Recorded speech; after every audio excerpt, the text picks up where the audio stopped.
ഈ സ്കൂളിൽ വന്ന മാറ്റം നിങ്ങൾ അവിടെ ചെന്നാലേ മനസ്സിലാക്കാൻ പറ്റുള്ളൂ. ഇത് നമ്മൾ ഇതുവരെ പറഞ്ഞത് ചെയ്യുന്ന അല്ലെങ്കിൽ ചെയ്യുന്നത് പറയുന്ന ഒരു ഒരു ഭരണ സംവിധാനത്തിൽ നമ്മൾ കണ്ടിട്ടില്ല. അതെ അതെ. അപ്പോൾ അത് സംഭവിച്ചിരിക്കുകയാണ്. അപ്പോൾ അത് സംഭവിച്ചത് കാണാൻ നിങ്ങൾ ഏറ്റവും അടുത്തുള്ള സർക്കാർ സ്കൂളിലേക്ക് പോയാൽ മതി. അതായത് നിങ്ങൾക്ക് വിയോജിക്കാനുള്ള ഒരു അവസരം കൊടുക്കുന്നു എന്ന് പറയുന്നത് ഒരു ഭരണകൂടത്തിന്റെ മേന്മയാണ്. അങ്ങനെയാണ് ഞാൻ കാണുന്നത്. അതല്ലാതെ എല്ലാം എനിക്ക് അനുകൂലമായിട്ട് പറയണമെന്ന് പറയുന്നതിനെയാണ് നമ്മൾ വേറൊരർത്ഥത്തിൽ ഫാസിസം എന്ന് പറയുന്നത്.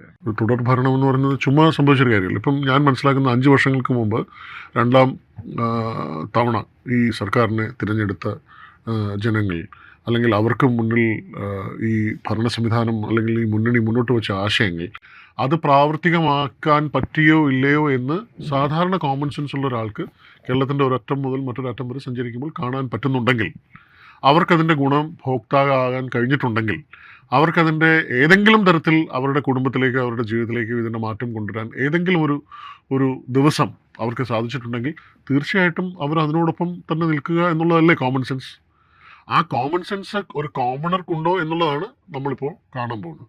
പിന്നെ അതിൻ്റെ അകത്ത് വരുന്ന അല്ലെങ്കിൽ അതിൻ്റെ അകത്ത് വരുന്ന ഒരു അണ്ടർ കറണ്ട് എന്ന് പറയുന്നത്, അത് കേരളം മുന്നോട്ട് പോകുന്നത് നല്ലതിനാകരുതെന്ന് വിചാരിക്കുന്ന പുറത്തു നിന്നുള്ള ശക്തികളുണ്ടെങ്കിൽ, കേരളത്തിന് അങ്ങനെയൊരു മുന്നേറ്റം വേണ്ട എന്നുള്ളത് വളരെ ബോധ്യമുള്ള ആൾക്കാരുണ്ടെങ്കിൽ, അതിനോടൊപ്പം ചേർന്ന് നിൽക്കാൻ അല്ലെങ്കിൽ ഒരു താൽക്കാലികമായിട്ടുള്ളൊരു വിജയം എന്നുള്ളത് മനസ്സിലാക്കാനുള്ള ബുദ്ധിയൊക്കെ കേരളത്തിലുള്ള ആൾക്കാർക്ക് ഉണ്ട് എന്നുള്ളത് തന്നെയാണ് ഞാൻ മനസ്സിലാക്കുന്നത്. അല്ലെങ്കിൽ അതെങ്ങനെ വേണം എന്നുള്ളത് തീരുമാനിക്കേണ്ടത് ഒരു സമൂഹം എന്നുള്ള നിലയിൽ ആ സമൂഹത്തിൻ്റെ ഒരു ഡെസ്റ്റിനിയാണ്. അപ്പം നമ്മളെ സംബന്ധിച്ചിടത്തോളം ഇതിൻ്റെ അകത്തുള്ളൊരു ജസ്റ്റ് ഫോർ എ ഫാഷൻ നമുക്കത് പറയാമെന്നുള്ളതിനപ്പുറത്തേക്ക് ഇത് പറയുന്നത് ചെയ്യുകയും ചെയ്യുന്നത് പറയുകയും ചെയ്യുന്ന ഒരു സംവിധാനം, അതാണ് മലയാളിക്ക് വേണ്ടത്.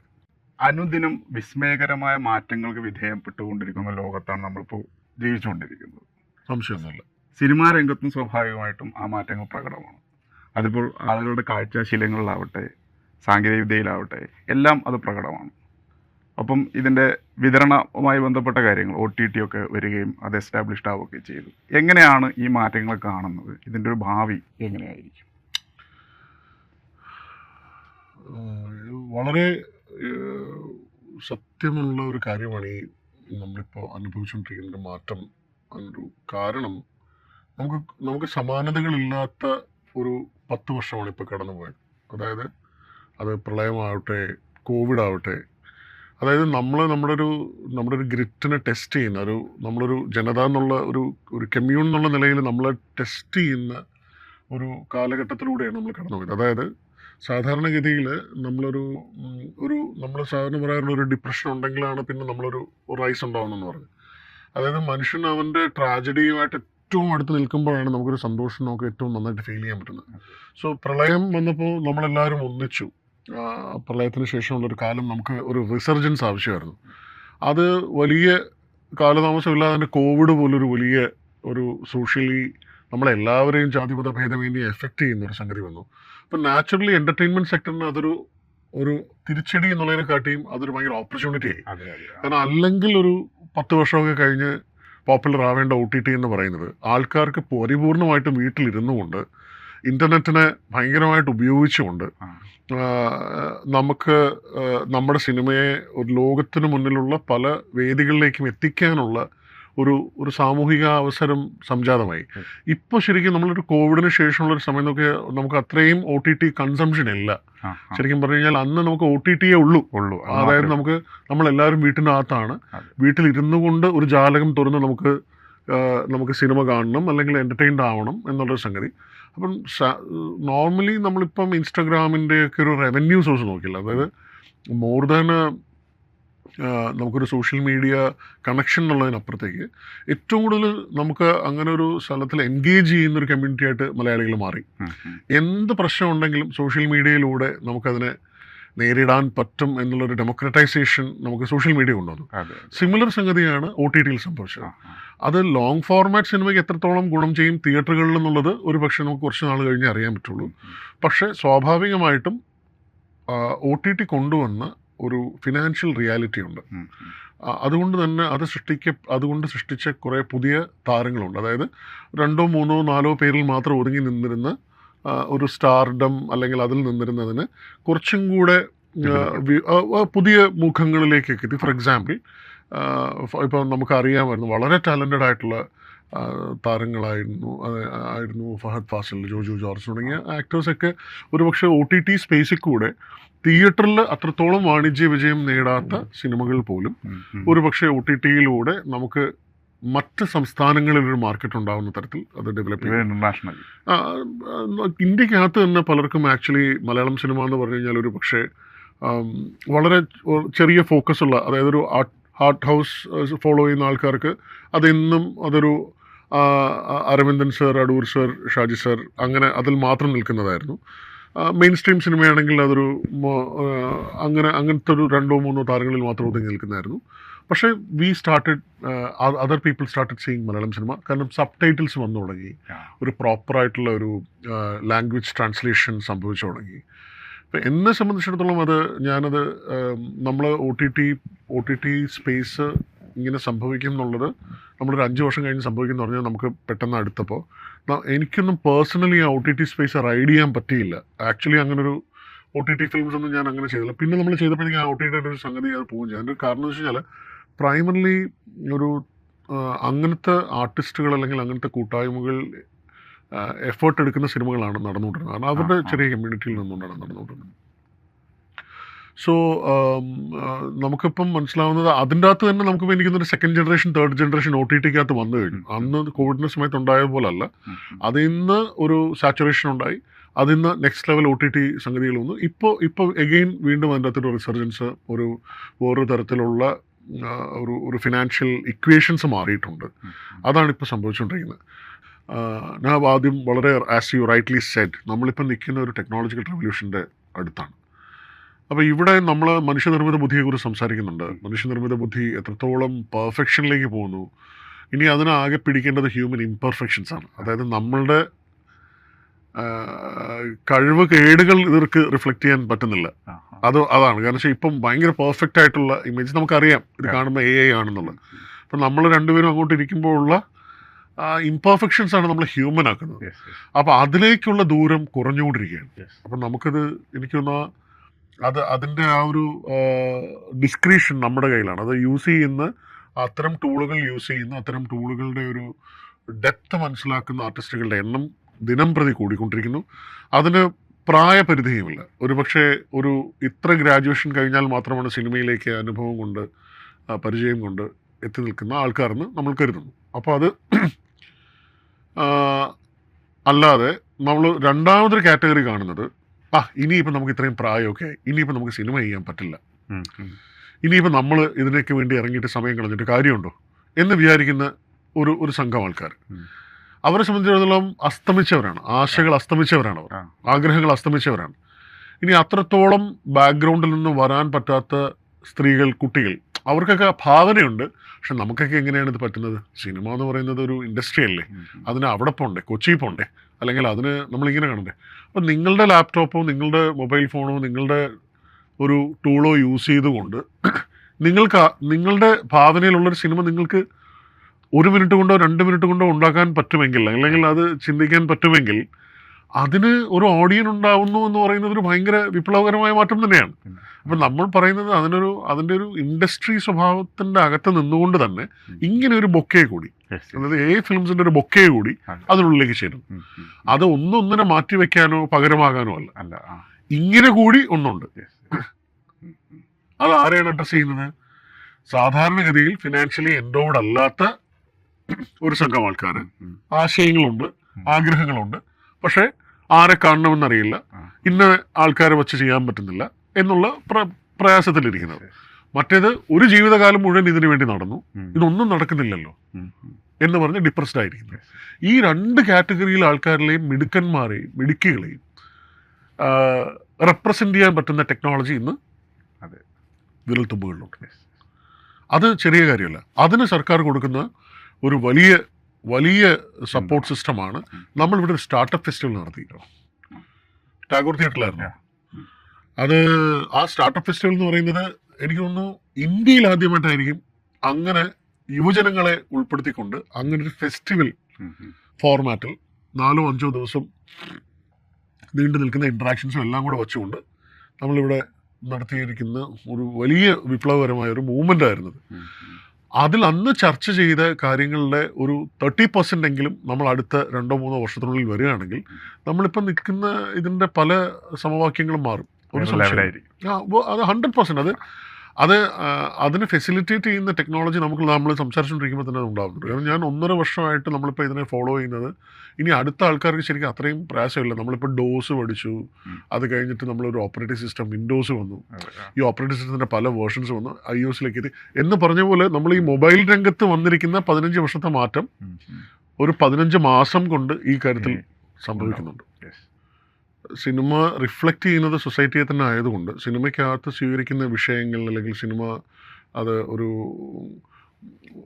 ഒരു പബ്ലിക്കിനെ എഫക്റ്റ് ചെയ്യുന്നു എന്നുള്ളതിനപ്പുറത്തേക്ക് സിനിമയുടെ ഒരു ഫൈനൽ കൺസംഷൻ അല്ലെങ്കിൽ ഒരു കൺസ്യൂമർ എന്ന് പറയുന്നത് ഒരു ഇൻഡിവിജ്വലിലേക്കൊക്കെ വന്നിട്ടുണ്ട്. അതായത് നമ്മളിപ്പോൾ കൂടുതലും സിനിമ കാണുന്ന മൊബൈൽ ഫോണിലാണ്, അല്ലെങ്കിൽ ഒരു ലാപ്ടോപ്പിലാണ്, അല്ലെങ്കിൽ ടാബിലാണ്, അല്ലെങ്കിൽ യാത്ര ചെയ്യുമ്പോഴും ബസ് കാത്തിരിക്കുമ്പോഴും, അല്ലെങ്കിൽ അതിനെ തന്നെ ചെറിയ റീലുകളാക്കിയിട്ട് നമ്മൾ കണ്ട സിനിമകൾ തന്നെ വീണ്ടും കൾട്ടാക്കുന്നു. അങ്ങനെ നമ്മളിപ്പോൾ ഒരു മറന്നുപോയ നമ്മുടെ ഒരു പൊതുബോധത്തിൽ നിന്ന് മറന്നുപോയ സിനിമകൾ വീണ്ടും നമ്മൾ തിരിച്ച് റീവിസിറ്റ് ചെയ്യുന്നു. അതിനെ ബേസ് ചെയ്ത് മിമീസ് ഉണ്ടാകുന്നു, അതിനെ ബേസ് ചെയ്തിട്ട് ഡയലോഗുകൾ ഉണ്ടാകുന്നു. ഡയലോഗ് എന്ന് ഞാൻ പറയുന്നത് ഇൻ ദ സെൻസ് മറഞ്ഞുപോയ ചലച്ചിത്രകാരന്മാർ വീണ്ടും നമ്മുടെ ആൾക്കാരിലേക്ക് വരുന്നു. അപ്പോൾ ഒരു പുതിയ സിനിമകൾ ഉണ്ടായിക്കൊണ്ടിരിക്കുന്നില്ല, ആൾക്കാർ കാണാൻ വിട്ടുപോയ അല്ലെങ്കിൽ അന്ന് അപ്രീഷിയേറ്റ് ചെയ്യാൻ വിട്ടുപോയ ആർട്ടിനെ ഒരു 25 വർഷത്തിന് ശേഷം 30 വർഷത്തിന് ശേഷം സെലിബ്രേറ്റ് ചെയ്യുന്ന ഒരു പ്രവണത ഇത്രത്തോളം ഇതിനു മുമ്പ് ഉണ്ടായിട്ടില്ല. ഫോർ എക്സാമ്പിൾ, ഞാനിപ്പോൾ 80കളിൽ സിനിമ കണ്ട് 90കളിൽ സിനിമ സെലിബ്രേറ്റ് ചെയ്ത് 2000 തൊട്ട് സിനിമ പ്രാക്ടീസ് ചെയ്യുന്ന ഒരാളാണ്. ഒരിക്കലും 80കളിലും 90കളിലും നമ്മളൊരു 60കളുടെ 70കളുടെ സിനിമ സെലിബ്രേറ്റ് ചെയ്തില്ല. അതായത് ലാൻഡ്മാർക്ക് സിനിമകളല്ലാതെ നമുക്കൊരു അത്രയും സിനിമകൾ നമുക്ക് ദൂരദർശൻ വന്നു, അല്ലെങ്കിൽ ഏഷ്യാനെറ്റ് വന്നു, അല്ലെങ്കിൽ മറ്റ് ചാനലുകളിലൂടെ നമുക്കൊരു 50s-ൻ്റെയും 60s-ൻ്റെയും 70s-ൻ്റെയും സിനിമകൾ സെലിബ്രേറ്റ് ചെയ്തിട്ടില്ല. പക്ഷെ ഇന്നിപ്പോൾ നമ്മളൊരു 80s-ൻ്റെ അല്ലെങ്കിൽ 90s-ൻ്റെ ലാൻഡ്മാർക്ക് സിനിമകൾ നമ്മൾ സെലിബ്രേറ്റ് ചെയ്യുന്നുണ്ട്, റിലീസുകൾ ഓടുന്നുണ്ട്. ഇതൊക്കെ ഒരു പുതിയ വേറൊരു തരം ട്രെൻഡാണ്. പിന്നെ പൊളിറ്റിക്കലി നമ്മൾ ആ സിനിമകളെ അനലൈസ് ചെയ്യുന്നുണ്ട്. ആ സിനിമകളിലെ കുറവുകൾ, ന്യൂനതകൾ നമ്മളൊരു പൊതു ഇടങ്ങളിൽ അല്ലെങ്കിൽ ക്യാമ്പസുകളിൽ ചർച്ച ചെയ്ത് അതിൻ്റെ അകത്തുണ്ടായിരുന്ന പ്രശ്നങ്ങളെ മനസ്സിലാക്കി അത് പരിഹരിച്ച് ഒരു പക്ഷേ ഇന്ന് വരുന്ന സിനിമകൾ കുറച്ചും കൂടെ സെൻസിറ്റീവാണ് അത്തരം കാര്യങ്ങളിൽ. അത്തരം വിഷയങ്ങളെ പണ്ട് ഡീൽ ചെയ്തുകൊണ്ടിരുന്നത് പോലെ അല്ല ഡീൽ ചെയ്യുന്നത്. നമ്മളിപ്പം ഒരിക്കലും അത് കഥാപാത്രത്തിൻ്റെ ഫ്ലോ ആണെങ്കിൽ പോലും കഥാപാത്രത്തിനപ്പുറത്തേക്ക് അത് ചിലപ്പോൾ ഒരു സൊസൈറ്റിയുടെ കോൺഷ്യസ്നെസ്സിനെ ഹേർട്ട് ചെയ്യുന്നുണ്ട്. നമ്മൾ അങ്ങനെയല്ല അതിന് റെസ്പോണ്ട് ചെയ്യേണ്ടതെന്ന് പറയുന്ന ലൈനിൽ വരുന്നുണ്ട്. ഇതൊക്കെ ചില ഒബ്സർവേഷൻസ് മാത്രമാണ്. ഇതൊന്നും പ്ലാൻഡ് ആണോ എന്ന് ചോദിച്ചാൽ ഒരിക്കലും പ്ലാൻഡോ ഒരു അജണ്ടയുടെയോ പ്രൊപ്പഗൻഡയുടെയോ ഭാഗമായിട്ട് സംഭവിച്ചല്ല. മാറിയ തലമുറയുടെ ഒരു ബേസിക് ആയിട്ടുള്ള ഒരു ടേസ്റ്റ് സിനിമയിൽ റിഫ്ലക്റ്റ് ചെയ്യുന്നുണ്ട്. സ്ത്രീ പുരുഷ ബന്ധങ്ങളിൽ ഒരു പക്ഷേ ഒരു പാരൻ്റൽ ആയിട്ട് ഒരു ഹൈറാർക്കി ഉണ്ടായിരുന്നതിനെ കുറച്ചും കൂടെ എക്സ്പ്രഷൻസ് അല്ലെങ്കിൽ അങ്ങനെ ഇല്ലാതിരുന്ന ഒരു കമ്മ്യൂണിറ്റിക്ക് അങ്ങനത്തെ, ഫോർ എക്സാമ്പിൾ LGBTQ കമ്മ്യൂണിറ്റിയെ സെലിബ്രേറ്റ് ചെയ്യുന്ന സിനിമകൾ, അത്തരം സംഗതികളെ പണ്ട് തമാശയോടെ കണ്ടിരുന്ന സംഗതിയിൽ നിന്ന് മാറിയിട്ട് കുറച്ചും കൂടെ സെൻസിറ്റീവായിട്ട് അതിനെ മനസ്സിലാക്കുകയും അവരുടെ മനസ്സിനെ കൂടെ റിഫ്ലക്റ്റ് ചെയ്യുന്ന സംഗതികൾ ഇപ്പോൾ വളരെ വളരെ ലേറ്റാണ് നമ്മൾ, പക്ഷേ എന്നാലും അത് വന്നു തുടങ്ങി. അത് ഒരു പക്ഷേ പണ്ടത്തെ സിനിമയിൽ അങ്ങനത്തെ നമ്മളതിനെ, ഫോർ എക്സാമ്പിൾ നമ്മളതിനെ പേരെടുത്ത് പറയുന്നത് ശരിയല്ല, പക്ഷേ അതിനെ സെൻട്രൽ കഥാപാത്രമാക്കി വരുന്നത് ഹ്യൂമറായിരുന്നു പണ്ട്. അങ്ങനത്തെ ഒരു കഥാപാത്രം വരുന്നത് ഹ്യൂമറായിരുന്നു. പക്ഷെ ഞാനിപ്പം 18ാം പടി എന്നുള്ള സിനിമയിൽ ചെയ്തപ്പോൾ അതിൻ്റെ അകത്തൊരു കഥാപാത്രം ബോയ്സ് അല്ലെങ്കിൽ ആൺകുട്ടികൾ മാത്രം പഠിക്കുന്ന ഒരു സ്കൂളിൻ്റെ അകത്ത് കുറച്ചൊരു സ്ത്രൈണതയുള്ളൊരു കുട്ടി ആക്ഷൻ ചെയ്യുന്ന ആളാണ്. അങ്ങനെ നമ്മൾ കൊണ്ടുവരാൻ കാരണമായത് അങ്ങനെ ഒരു സംഗതി ചെയ്തത് അവരൊരു ഹ്യൂമർ പരിപാടിയല്ല, ഒരു കോമിക്കലായിട്ടുള്ള ഒരാളല്ല, അത് അയാളുടെ ഐഡൻറ്റിറ്റിയാണ് എന്ന് പറയുന്നത് മനസ്സിലാവുന്ന ഒരു കമ്മ്യൂണിറ്റി അല്ലെങ്കിൽ ഒരു ഓഡിയൻ വന്നതുകൊണ്ടാണ്. പക്ഷെ അതേസമയം നമ്മൾ ഒരു 25 വർഷം മുമ്പ് അങ്ങനെ പെരുമാറുന്ന അത്തരം ചെറിയ ഒരു സ്ത്രൈണതയുള്ള ഒരു പുരുഷൻ എന്ന് പറയുന്നത് ഒരു പക്ഷേ ഒരു ആക്ഷേപകരമായ ഒരു സംഗതിയായിരുന്നു. ആ മാറ്റമാണ് ഞാൻ ഇപ്പോൾ ഈ പറഞ്ഞതുകൊണ്ട് ഉദ്ദേശിച്ചത്. അതായത് നമ്മൾ സാധാരണഗതിയിലൊരു അങ്ങനത്തെ ഒരു എഫ്ലിക്ഷനുള്ള മേ ബി ഒരു സെയിം സെക്സിനോട് എഫ്ലിക്ഷനുള്ള ഒരാളെ നമ്മളൊരു ഒരു വൈചിത്ര്യമായിട്ടോ അല്ലെങ്കിൽ ഒരു വേറൊരു തരത്തിലുള്ള ഒരു പ്രത്യേകതയുള്ളൊരു ഇത് വളരെ സ്വാഭാവികമായിട്ട് അതിനെക്കുറിച്ച് നമുക്ക് ഭയങ്കര ഓപ്പണായിട്ട് ഡിസ്കസ് ചെയ്യാൻ പറ്റുന്നൊരു സംഗതിയിലേക്ക് എത്തിക്കഴിഞ്ഞു. അതുപോലെ സിനിമയ്ക്ക് ഉള്ളൊരു നമ്മളിപ്പം ടെസ്റ്റ് മാച്ച് അല്ലെങ്കിൽ വൺ ഡേയിൽ നിന്ന് നമ്മൾ 2020 ഇപ്പം എത്തി നിൽക്കുന്നു. നമുക്ക് കേരളത്തിന് അഭിമാനിക്കാവുന്ന ഒരു മലയാളിയും കൂടെ ഇൻക്ലൂഡഡ് ആയിട്ട് മെയിൻ സ്ട്രീമിലേക്ക് അങ്ങനെ ഒരാൾ വന്നു എന്നൊക്കെ പറയുന്നത് പോലെ നമുക്ക് ശരിക്കും ഈ ലോങ് ഫോർമാറ്റ് മാറിയിട്ട് കുറച്ചും കൂടി ഒരു ഷോർട്ടർ ഫോർമാറ്റിൽ എൻ്റർടൈൻമെൻറ്റ് ആൾക്കാർ കണ്ടു തുടങ്ങി. ഷോർട്ടർ ഫോർമാറ്റാണ് ഇപ്പം നമ്മളിപ്പോൾ ഒരു അരമണിക്കൂർ ഉണ്ടായിരുന്ന ന്യൂസ് അവർ അല്ലെങ്കിൽ ന്യൂസ് എന്ന് പറയുന്നത് പോലും നമ്മളൊരു ഹൈലൈറ്റ്സ് ഉള്ളൊരു 5 മിനിറ്റ്സിലേക്കോ ഒരു അണ്ടർ 2 മിനിറ്റ്സിലേക്കോ ഒക്കെ നമ്മൾ എത്തുന്ന ഒരു ക്വിക്കറായിട്ടുള്ളൊരു ഇൻട്രാക്ഷൻ അല്ലെങ്കിൽ കട്ട് ചെയ്ത റീലുകളിലേക്ക് അതിലേക്ക് വരുന്നൊരു സംഗതിയിലേക്ക് വന്നു തുടങ്ങി. സോ അപ്പോൾ കുറിക്ക് കൊള്ളുന്ന പോലെ നമ്മളിപ്പം ഇത്രയൊന്നും വർത്തമാനം പറയേണ്ട കാര്യമില്ല എന്നുള്ളതാണ്. അതിന് ഒരു തരത്തിലും ഒരു ഡോക്യുമെന്റേഷൻ അപ്പുറത്തേക്ക് ഇതിന് സംഗതിയില്ല. People don't have time for this എന്നുള്ളത് അവർ അങ്ങോട്ടും ഇങ്ങോട്ടുള്ള സമയത്തിനെ ബഹുമാനിച്ചു തുടങ്ങി. പിന്നെ സമയം കളയാൻ വേണ്ടി കാണുന്ന കാര്യങ്ങൾ അത് പലപ്പോഴും ഇൻറ്ററാക്റ്റീവാണ്. അവർക്കും കൂടെ പാർട്ടിസിപ്പേറ്റ് ചെയ്യാൻ പറ്റുന്ന, അതായത് സ്വൈപ്പ് ചെയ്തോ അല്ലെങ്കിൽ അവരുടെ കൂടെ ഇടപെടൽ കൊണ്ടോ അവർക്ക് അവരുടെ എൻ്റർടൈൻമെൻറ്റ് കോഷ്യൻറ്റിനെ റെഗുലേറ്റ് ചെയ്യാം. അതായത് ഓഡിയൻസിന് ഈ പറയുന്ന എൻ്റർടൈൻമെൻറ്റിൻ്റെ അകത്തോട്ട് ഇടപെടാനുള്ളൊരു സ്പേസ്, അവന് റിയാക്ട് ചെയ്യാനുള്ളൊരു സ്പേസ്, അവനൊരു കമൻ്റായിട്ടോ അല്ലെങ്കിൽ ഇത് വേണ്ടെന്ന് വെക്കാനോ അല്ലെങ്കിൽ ഇത് വേണമെന്ന് വെക്കാനോ കൂടുതൽ ആഴത്തിലേക്ക് അതിൻ്റെ അകത്തോട്ട് പോകാനോ ഉള്ള ഒരു സാധ്യതയും കൂടെ ഇപ്പം വന്നു തുടങ്ങിയിട്ടുണ്ട്. So it has become more interactive. ഈ മാറ്റങ്ങളിൽ സർക്കാരിൻ്റെ ഭാഗത്ത് നിന്ന് ഇപ്പോൾ ഫിലിം ഫെസ്റ്റിവലുകൾ, അതുപോലെ തന്നെ ഇതുമായി ബന്ധപ്പെട്ട ചർച്ചകൾ, സിമ്പോസിയങ്ങൾ, ഇങ്ങനെ ഇപ്പം ഫിലിം കോൺക്ലേവ് ഒക്കെ സർക്കാർ സംഘടിപ്പിക്കേണ്ടത്, ഇതൊക്കെ ഇതിൽ വരുത്തുന്ന മാറ്റങ്ങൾ എങ്ങനെയാണ്? മലയാളത്തിലുണ്ടായ സിനിമകൾക്ക് അന്താരാഷ്ട്ര തലത്തിൽ ശ്രദ്ധ നേടുന്ന ഒരുപാട് സിനിമകൾ മലയാളത്തിൽ നിന്നുണ്ടായി. അതിനുള്ളൊരു വലിയ റീസൺ എന്ന് പറയുന്നത്, ഞാനിപ്പോൾ അദ്ദേഹം നമ്മളെ വിട്ടു പോകുന്നതിന് മുമ്പ് ഷാജിയൻ കരുൺ എന്ന് പറയുന്ന വിഷണറി ആയിട്ടുള്ളൊരു ഡയറക്ടറുമായിട്ട് വളരെ അടുത്ത ഇൻറ്റിമേറ്റ് ആയിട്ട് കുറച്ച് നാൾ അദ്ദേഹമായിട്ട് നമുക്ക് ഒരു പ്രോജക്റ്റിന് മുകളിൽ വർക്ക് ചെയ്യാൻ പറ്റും. ആ പ്രോജക്റ്റ് മറ്റൊന്നുമല്ല, 1928 മലയാളത്തിൽ ആദ്യത്തെ സിനിമ ഉണ്ടാവുന്നത്. അപ്പോൾ ഈ വർഷം 2028 ആകുമ്പോൾ 100 വർഷം തികയുന്ന മലയാളം സിനിമയ്ക്ക് മലയാള സിനിമയുടെ പേരിലൊരു മ്യൂസിയം ഉണ്ടാവുക എന്ന് പറയുന്നത് അതൊരു ഈ സർക്കാരിൻ്റെ ഏറ്റവും വലിയ ഒരു മുന്നോട്ട് വച്ചൊരു ആശയമാണ്. ആ ആശയത്തിൻ്റെ ഭാഗമായിട്ടൊരു കൺസെപ്റ്റ് നോട്ട് തയ്യാറാക്കാൻ ഉള്ളൊരു അവസരം എനിക്ക് ലഭിച്ചിരുന്നു. അപ്പോൾ ആ കൺസെപ്റ്റ് നോട്ട് ഇപ്പോൾ അപ്രൂവ് ചെയ്യുകയും അതിനു വേണ്ടിയിട്ടുള്ളൊരു DPR പ്രവർത്തനങ്ങളാണ് നടന്നുകൊണ്ടിരിക്കുന്നത്. പക്ഷെ അത് ആ കൺസെപ്റ്റ് നോട്ട് തയ്യാറാക്കാൻ വേണ്ടിയിട്ട് ഒരു പേഴ്സണൽ ലെവലിൽ എനിക്ക് നമുക്ക് ഇന്ത്യക്കകത്ത് ഒരു ഇന്ത്യൻ ഫിലിം മ്യൂസിയം ഉണ്ട്, അത് ബോംബെയിലാണ്. അവിടെ പോവുകയും നമുക്കത് ഒരു പല സ്പേസസിലുമുള്ള റീജിയണൽ ലാംഗ്വേജ് സിനിമകൾ പ്രൈമർലി ബോളിവുഡ് ഫോക്കസ് ചെയ്തുകൊണ്ടാണ് അവിടെ ചെയ്തിരിക്കുന്നത്. അപ്പോൾ ഇവിടെ നമ്മൾ കേരളത്തിൽ ഉണ്ടാക്കാൻ പോകുന്ന സിനിമ മ്യൂസിയം എന്ന് പറയുന്നത് മലയാള സിനിമ മാത്രമല്ല, മലയാള cinema in the context of Indian cinema and international cinema ചെയ്യാൻ പോകുന്ന ഒരു ബൃഹത് പദ്ധതിയായിരിക്കും.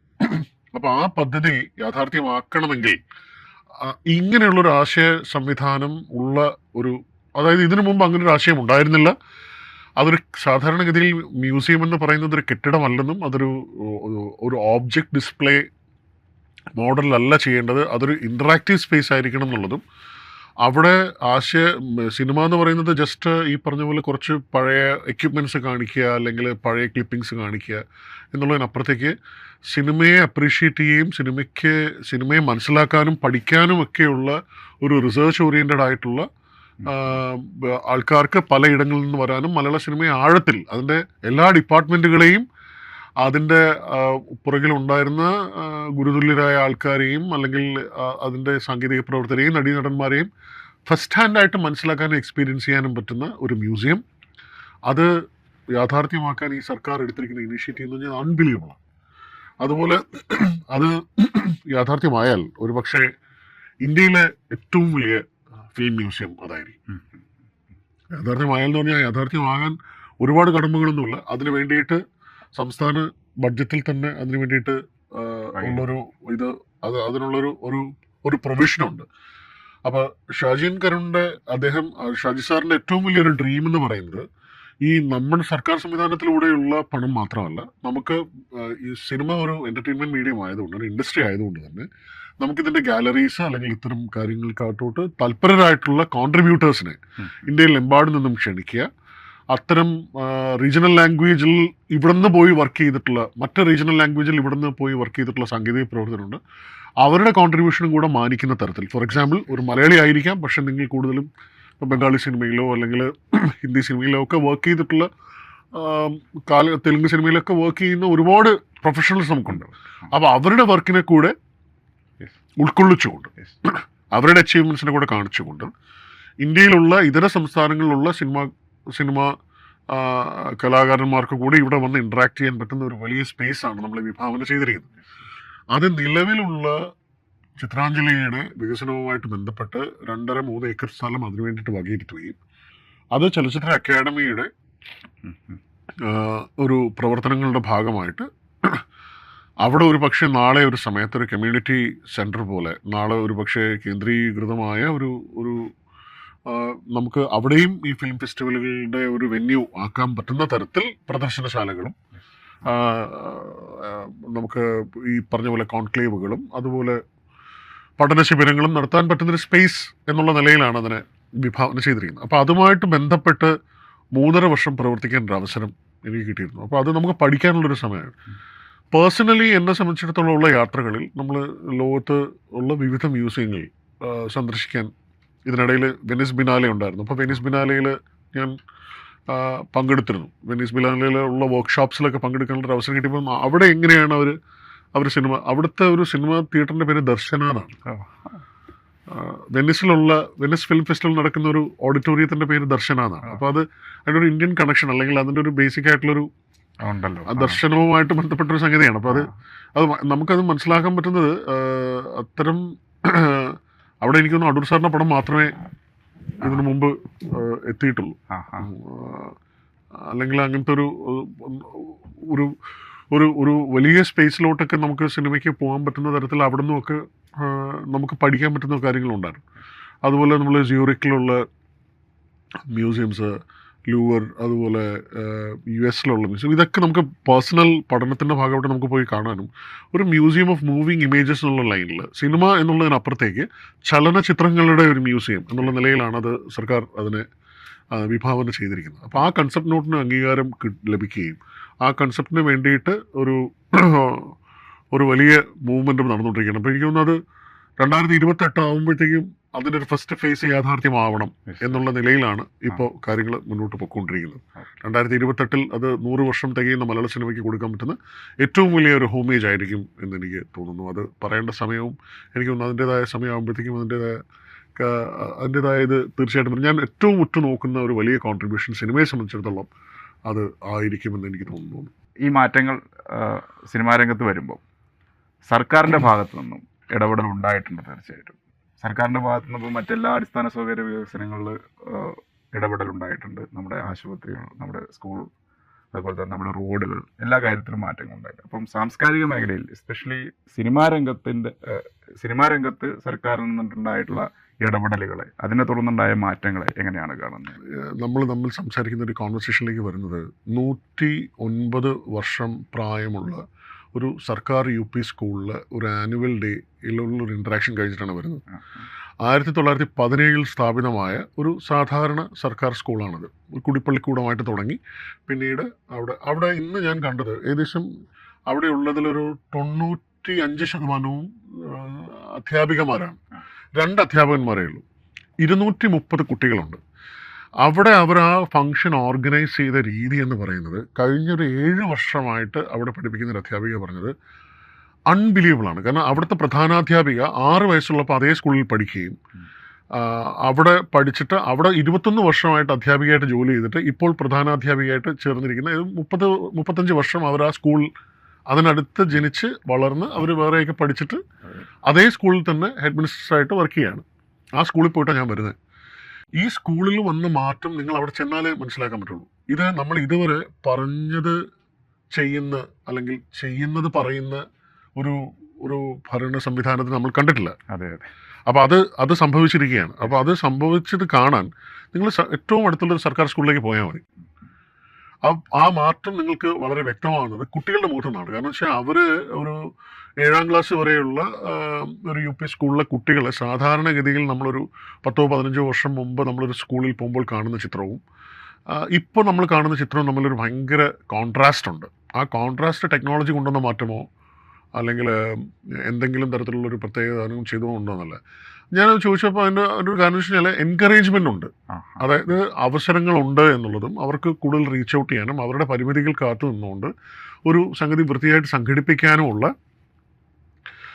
ഒരു ഒരു ഒരു കോൺഫിഡൻസ് ഈ അധ്യാപികമാർക്കും പാരൻസിനും കൂടെ ഇടപെടാനുള്ളൊരു സ്പേസും ഒക്കെ ഈ വിദ്യാഭ്യാസ സംവിധാനത്തിനുള്ളിൽ അവർ ഉണ്ടാക്കിയിട്ടുണ്ട്.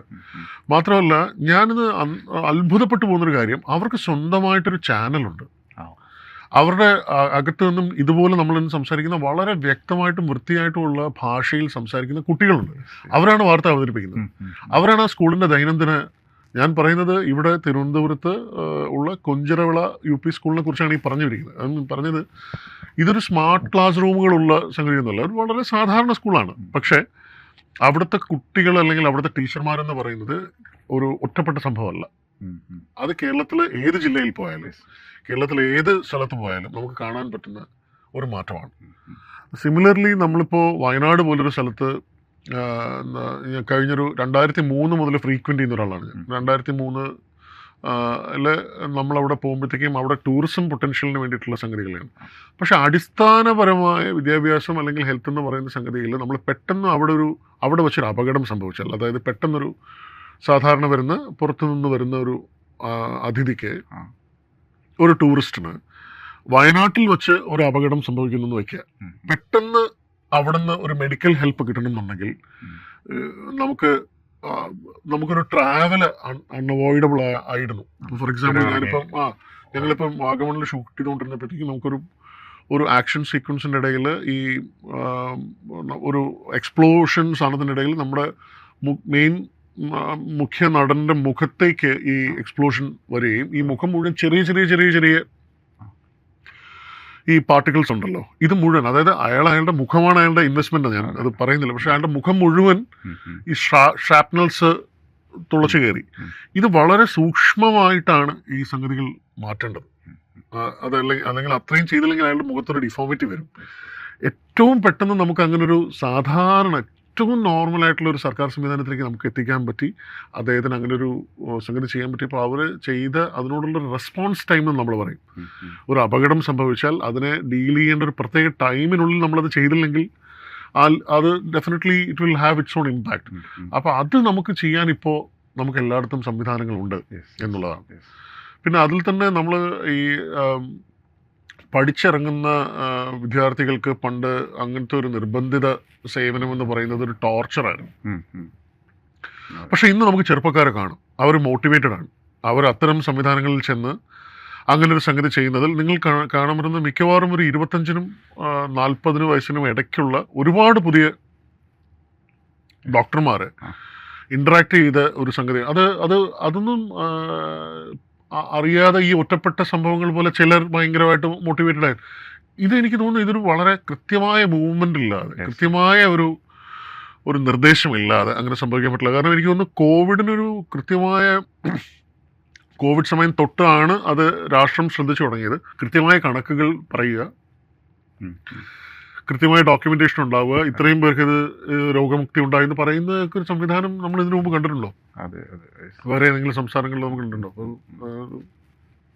എനിക്ക് തോന്നുന്നൊരു വളരെ കമൻഡബിൾ ആയിട്ടുള്ളൊരു കാര്യമാണ്. സാറിപ്പം ഇന്ത്യയിൽ തന്നെ മറ്റ് പല സംസ്ഥാനങ്ങളിലും ഇന്ത്യക്ക് പുറത്തുമൊക്കെ സഞ്ചരിക്കുന്ന ഒരാളാണ്. അങ്ങനെ ആകുമ്പം കേരളത്തിൻ്റെ ഈ മതനിരപേക്ഷമായിട്ടുള്ളൊരു ഐക്യവും ഒരുമയും പ്രതിസന്ധികൾ ഉണ്ടാകുമ്പം ഒറ്റക്കെട്ടായി നിൽക്കുകയും ചെയ്യുന്ന ഈ ഒരു സവിശേഷത എങ്ങനെയാണ് ഇതിനെ നോക്കിക്കാണുന്നത്? കേരളം കൂടുതലും ഉള്ളത് കേരളത്തിന് പുറത്താണെന്ന് വിശ്വസിക്കുന്ന ആളാണ് ഞാൻ. കാരണം വെച്ചാൽ കേരളത്തിൻ്റെ അകത്ത് നിൽക്കുമ്പോൾ നമുക്ക് അങ്ങോട്ടും ഇങ്ങോട്ടും ഒരു വളരെ ഹെൽത്തി ആയിട്ടുള്ളൊരു കോമ്പറ്റീഷനുണ്ട്. അത് പ്രത്യേകിച്ച് ഒരു കാരണത്തിന് വേണ്ടിയിട്ടില്ല, അത് എക്സലൻസിന് വേണ്ടിയിട്ട് തന്നെയാണെന്നാണ് ഞാൻ വിശ്വസിക്കുന്നത്. എന്ന് വെച്ച് കഴിഞ്ഞാൽ ഒരു ശക്തമായ ശബ്ദം ഉണ്ടാവുക, അതിനൊരു പ്രതിശബ്ദം ഉണ്ടാവുക എന്ന് പറയുമ്പോഴാണ് നമുക്കൊരു പക്ഷേ അതിനെക്കുറിച്ചൊരു അനാലിസിസ് എപ്പോഴും നടക്കുന്നത്. സാധാരണഗതിയിൽ നമ്മുടെ വീടിനുള്ളിൽ തന്നെ ചിലപ്പം മറുശബ്ദങ്ങളുണ്ടാവും, ചിലപ്പോൾ വീടിന് പുറത്ത് ഉണ്ടാവും. പക്ഷെ എന്ത് തന്നെയാണെങ്കിലും കേരളത്തിന് പുറത്തെത്തുമ്പോൾ ഈ ശബ്ദങ്ങളൊക്കെ പലതരത്തിലുള്ള ശബ്ദങ്ങളും ഒരുമിച്ച് ഒരൊറ്റ ശബ്ദമാവുന്ന നമ്മൾ കാണാറുണ്ട്. അതുണ്ടാകുന്നതിൻ്റെ ഒരു വലിയ റീസൺ എന്ന് പറയുന്നത്, ഞാനിപ്പോൾ സാധാരണഗതിയിൽ നമ്മൾ പറയുന്നത് ഇപ്പോഴത്തെ ഒരു ഒരു ഒരു മിഡിൽ ഈസ്റ്റിലെ അവസ്ഥ മറന്നുകൊണ്ട്, ഞാനിപ്പോൾ റൈറ്റ് നൗ സംഭവിച്ചുകൊണ്ടിരിക്കുന്ന കാര്യങ്ങൾ മറന്നുകൊണ്ട് നമ്മൾ പറയുകയാണെങ്കിൽ, ഒരു ഫെസ്റ്റിവൽ സാധാരണ ഒരു ദേശീയ, നമ്മളിപ്പോൾ ഓണം പോലൊരു ഫെസ്റ്റിവൽ വരുമ്പോൾ സാധാരണഗതിയിൽ നമുക്കതൊരു 10 ദിവസത്തെ ഫെസ്റ്റിവലാണ്. പക്ഷെ അവിടെ നടക്കുന്നത് 2-3 മാസമാണ് ഓണം ആഘോഷിക്കുന്നത്. കാരണം ഓണം പല പല സംഘടനകൾ, പല പല ആൾക്കാർ, ഇവരെല്ലാവരും ഒരേ ആൾക്കാരെ വെച്ച് തന്നെയാണ് ആഘോഷിക്കുന്നത്.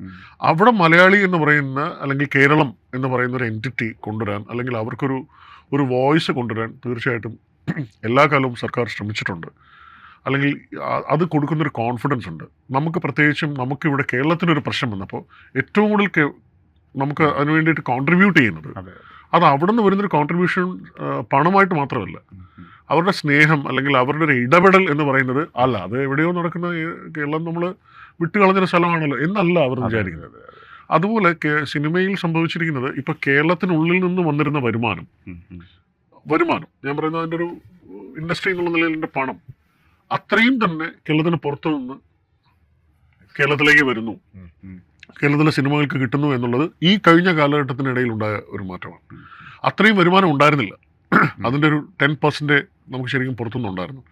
ഇപ്പം നമുക്ക് ഇവിടെ ഉണ്ടാകുന്ന വരുമാനത്തിൻ്റെ അത്രയും തന്നെ ഏകദേശം ഈക്വൽ ചെയ്യുന്ന വരുമാനം അവിടെ നിന്ന് ഉണ്ടാകുന്നു എന്ന് പറയുന്നത് കേരളത്തിലെ ആൾക്കാരുടെ പാർട്ടിസിപ്പേഷനാണ്. അതുപോലെ കേരളത്തിൽ നിന്ന് പഠിക്കാൻ പോകുന്ന വിദ്യാർത്ഥികൾ പലപ്പോഴും ഈ പഠിക്കാൻ പോകുമ്പോഴത്തേക്കും നമ്മുടെ നാടിൻ്റെ അല്ലെങ്കിൽ ഇവിടുത്തെ ചലനങ്ങളുമായിട്ട് അവർ കണക്റ്റഡ് അല്ല. പക്ഷെ നമ്മളിപ്പം നമ്മുടെ സോഷ്യൽ മീഡിയ എടുത്ത് നോക്കിയാലോ, നമ്മുടെ ഒരു കമൻറ്റ് ബോക്സസ് എടുത്ത് നോക്കിയാലോ, കേരളത്തിലെ കാര്യങ്ങളിൽ ബദ്ധശ്രദ്ധരായിരിക്കുന്ന, കേരളത്തിലെ കാര്യങ്ങളിൽ നിരന്തരം ഇടപെടുന്ന ഒരു യുവതലമുറ, അവരുടെ ഒരു തോട്ട് പ്രോസസ്സ്, യുവാക്കൾ എത്രത്തോളം ഇതിൻ്റെ അകത്തോട്ട് റെസ്പോണ്ട് ചെയ്യിക്കുന്ന ഒരു സംഗതി ഇതിനു മുമ്പ് അല്ലെങ്കിൽ നമ്മളത് കണ്ടിട്ടുണ്ടോ എന്നുള്ളത് വലിയ വലിയ വലിയ നമ്മൾ ആലോചിക്കേണ്ട കാര്യമാണത്.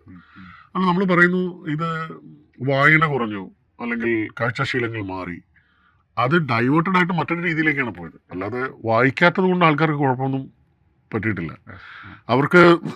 അവർ വായിക്കുമായിരുന്നതിനേക്കാൾ സംക്ഷിപ്തമായിട്ട് അവർക്ക് കാര്യങ്ങൾ വളരെ വളരെ കൺസൈസായിട്ട് കാര്യങ്ങൾ കിട്ടുന്നുണ്ട്. പിന്നെ ഇമോഷണലി ഒരു കാര്യത്തിനെ വൈകാരികമായിട്ട് റിയാക്ട് ചെയ്യുമായിരുന്നതിൽ നിന്നും ആ ഇമോഷൻ മാറ്റി വെച്ചിട്ട് വളരെ കൃത്യമായിട്ടും വളരെ വസ്തുതാപരമായിട്ടും കാര്യങ്ങൾ അനലൈസ് ചെയ്യുന്ന, അപഗ്രഥിക്കുന്ന ഒരു യങ് ജനറേഷനാണ് ഇപ്പോൾ നമുക്കിടയിൽ വന്നിരിക്കുന്നത്. അപ്പോൾ അവരോട് നമ്മൾ ഡ്രാമ വേണ്ട, അവർക്ക് ആ ഡ്രാമ അവർ കട്ട് ചെയ്തു. ലൈഫിൽ നിന്ന് അൺനെസസറി ആയിട്ടുണ്ടായിരുന്നൊരു ഡ്രാമ അതില്ലാതെ വളരെ ഡയറക്റ്റായിട്ട് കാര്യങ്ങൾ പറയാൻ. അതുപോലെ നമുക്ക് ഒരുപക്ഷെ ഒരു സംവിധാനത്തിൽ നമ്മൾ ഏറ്റവും കൂടുതൽ ഭയന്നിരുന്നൊരു സംഗതി ഒരു വിയോജിപ്പ് രേഖപ്പെടുത്തുന്നതിൽ ഭയമുണ്ടാവുക. ഇപ്പോൾ ആ വിയോജിപ്പ് എന്ന് പറയുന്നത് തീർച്ചയായിട്ടും കൂടുതൽ കേട്ടു തുടങ്ങിയുകൊണ്ടാണ് നമ്മളതിനെ കെയോസ് എന്ന് പറയുന്നത്. പക്ഷെ അത് കെയോസ് അല്ല, അത് ചില കാര്യങ്ങളിൽ വിയോജിപ്പുള്ളതിനെ വിയോജിപ്പ് എന്ന് പറയുക എന്നുള്ളത് തന്നെ പറയാൻ പറ്റുന്ന തരത്തിൽ ആർജവമുണ്ട്. അതിനുള്ള ധൈര്യം ഭരണകൂടം കൊടുക്കേണ്ടതുണ്ട്. അതായത് നിങ്ങൾക്ക് വിയോജിക്കാനുള്ള ഒരു അവസരം കൊടുക്കുന്നു എന്ന് പറയുന്നത് ഒരു ഭരണകൂടത്തിൻ്റെ മേന്മയാണ്. അങ്ങനെയാണ് ഞാൻ കാണുന്നത്. അതല്ലാതെ എല്ലാം എനിക്ക് അനുകൂലമായിട്ട് പറയണമെന്ന് പറയുന്നതിനെയാണ് നമ്മൾ വേറൊരർത്ഥത്തിൽ ഫാസിസം എന്ന് പറയുന്നത്. അപ്പോൾ അതിന് അല്ലാതെ നിങ്ങൾക്ക് നിങ്ങളായിട്ട് നിന്നുകൊണ്ട് നിങ്ങളുടെ അഭിപ്രായ സ്വാതന്ത്ര്യത്തിനുള്ള ഒരു സ്പേസ് കൊടുക്കുക. നിങ്ങളുടെ അഭിപ്രായത്തിൻ്റെ വിലയുണ്ട്. ഇനി അതിൻ്റെ അകത്തൊരു തെറ്റ് പറ്റിയിട്ടുണ്ടെങ്കിൽ അത് തിരുത്താം, അല്ലെങ്കിൽ അത് എങ്ങനെ മുന്നോട്ട് പോകാം. നമ്മളൊരു പോളിസി, അതിൻ്റെ ഇംപ്ലിമെൻറ്റേഷൻ, ഈ ഇംപ്ലിമെൻറ്റേഷൻ ഒരു കണ്ടിന്യൂവേഷൻ ആവശ്യമുണ്ട്, ഒരു തുടർച്ച ആവശ്യമുണ്ട്. ആ തുടർച്ചയെക്കുറിച്ചാണ് നമ്മളിപ്പോൾ സംസാരിക്കുന്നത്. 10 വർഷങ്ങൾക്ക് മുമ്പ് അത് വെറും ആശയമായിരുന്നു. ആ ആശയം എങ്ങനെ പ്രാവർത്തികമാക്കണമെന്നുള്ളത് നമ്മൾ കണ്ടു. ആ പ്രാവർത്തികമാക്കുന്നതിനെ എങ്ങനെ തുടരണമെന്നുള്ളതാണ് ഇനി നമ്മൾ ആലോചിക്കേണ്ടത്, കാണേണ്ടത്. അത് പറഞ്ഞപ്പോഴാണ് ഇപ്പോൾ കേരളത്തിനെ സംബന്ധിച്ച് അത്ര പരിചയമില്ലാത്ത ഒരു കാര്യമാണ് ഒരു ഗവൺമെൻറ് അല്ലെങ്കിൽ മുന്നണി തുടരുക എന്നുള്ളത്. ഇപ്പോൾ കഴിഞ്ഞ 10 വർഷമായിട്ട് ഒരേ മുന്നണി ഒരേ ഗവൺമെൻറ്റിന് തുടരുന്നു. അതിൻ്റെ മാറ്റങ്ങൾ കേരളത്തിൽ എല്ലാവർക്കും വിസിബിളുമാണ്.